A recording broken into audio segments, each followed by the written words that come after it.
हाँ चलो आ जाए SIC 32। SIC 32 क्या कहती है सर? SIC 32 कहती है कि आपके पास जो है वेबसाइट्स दो तरह की होती हैं। कौन कौन सी? रेवेन्यू जनरेटिंग और non revenue. Revenue generating website जैसे कि दराज, जैसे कि फूड पांडा, और दूसरी कौन सी होती है? नॉन, जैसे कि जिसके अंदर सिर्फ और सिर्फ यूनिलीवर ने अपनी वेबसाइट बनाई हुई है, कोई सेल्स वगैरह उस पर नहीं करता है। लॉरियल ने बनाई हुई है, डिफरेंट ब्रांड है ना सर। ज्यादातर वेबसाइट आजकल क्या हो जाती हैं? रेवेन्यू जनरेटिंग वेबसाइट जो होती है सर, जो रेवेन्यू जनरेटिंग वेबसाइट होती हैं उनकी जो है उसने कह दिया कुछ कॉस्ट कैपिटलाइज होगी, जबकि जो नॉन रेवेन्यू उनकी सारी की सारी कॉस्ट क्या हो जाएगी? एक्सपेंस आउट होगी। ठीक है सर। फिर इसने कहा था कुछ चीजें इसके स्कोप से बाहर भी हैं। अगर तो आप एक ऑपरेट सर्वर्स ले रहे हैं तो वो SIC के स्कोप में नहीं आएंगे, सही, जिनके ऊपर वेबसाइट को होस्ट किया जाता है, अगर तो वो आप सर्वर ले रहे हैं। वेबसाइट की ऑपरेशंस मेंटेनेंस कॉस्ट इसमें नहीं आ जाती है।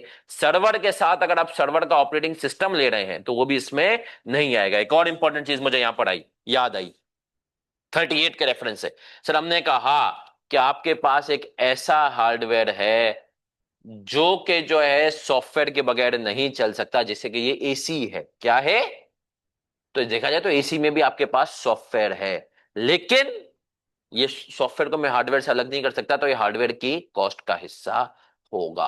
किसका होगा? हार्डवेयर की कॉस्ट का हिस्सा होगा। सही है सर, ये बात याद रखनी है। इसी तरीके से 38 में एक और बात भी कही थी कि ट्रेनिंग कॉस्ट को कभी भी कैपिटलाइज नहीं कर सकते। दोनों बातें क्योंकि 38 की थी मुझे अभी याद आई तो मैंने आपको बता दिया। अच्छा, SIC में भी अगर एक आपने ऑपरेटिंग सर्वर लिया है, फिर आपने उसी ऑपरेटिंग सर्वर के लिए सॉफ्टवेयर भी है उसका, तो हमने कहा सर वो दोनों किस में जाएंगे? 16 के हिसाब से जाएंगे, यहां पर नहीं आएंगे। अगर सॉफ्टवेयर को अलग कर सकते हो तो, जैसे कि लैपटॉप का विंडोज है, अलग हो सकता है। सही है, अगर लाइसेंस हो। सही है, हमारी वाली ये पायरेटेड ना हो जो पाकिस्तान में चलती है। लेकिन आपका जो मोबाइल है, एंड्रॉयड को अलग नहीं कर सकते, iOS को आप अलग नहीं कर सकते, तो ये हमेशा कंपनीज मोबाइल वगैरह को as an fixed asset classify करती हैं। फिर सर हम मजीद आगे बढ़ते हैं। हमने कहा SIC के अंदर रेवेन्यू जनरेटिंग कुछ कॉस्ट कैपिटलाइज, नॉन रेवेन्यू सारी एक्सपेंस आउट।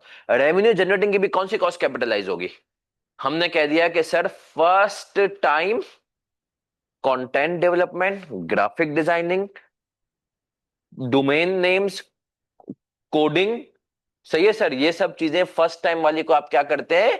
कैपिटलाइज कर देते हैं। लेकिन इसमें जो बाद में छोटे मोटे चेंजेस आते हैं कि भाई वेबसाइट का तो आप यूजर इंटरफेस वगैरह चेंज होता रहता है ना सर, उनको आप कैपिटलाइज नहीं करेंगे। सही, उनको क्या करेंगे? इसी तरीके आप वेबसाइट पहले रिसर्च कर लें, सही है, कि भैया कैसा होना चाहिए, वो सारी कॉस्ट भी क्या हो जाएगी? एक्सपेंस आउट हो जाएगी। वेबसाइट की लाइफ यूजुअली क्या होती है? शॉर्ट होती है। वेबसाइट की लाइफ यूजुअली आपको क्या रखनी है? शॉर्ट रखनी है। तो SIC 32 छोटा सा स्टैंडर्ड है, छोटी सी SIC है, सही है, और वो इसके साथ आ गई। तो ये हो गई SIC 32। अब हम आ जाएंगे सर किसकी तरफ?